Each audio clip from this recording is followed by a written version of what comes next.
un stand pour aller à la rencontre des jeunes et des moins jeunes à la fête de l'UMA, pour leur parler de nos initiatives, de nos batailles, échanger avec eux, que ce soit sur la question de la Palestine, que ce soit sur la question de la précarité qui touche de plein fouet la jeunesse, mais aussi sur la question du féminisme et de la place des femmes dans la société. Et voilà.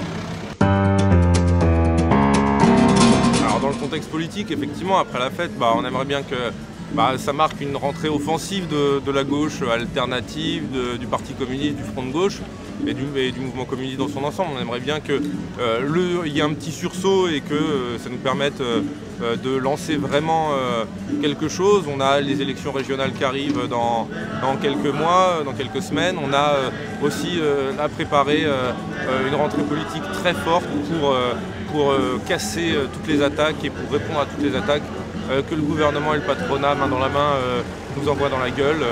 La loi Macron, la réforme du code du travail qui nous est envoyée et qui va détruire encore plus nos droits et nous plonger encore plus dans la précarité. On est dans cette optique-là de construire ça.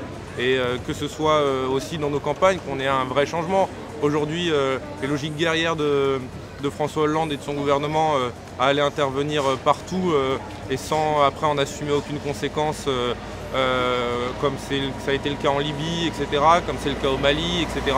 On est là aussi pour une fête de la solidarité internationale.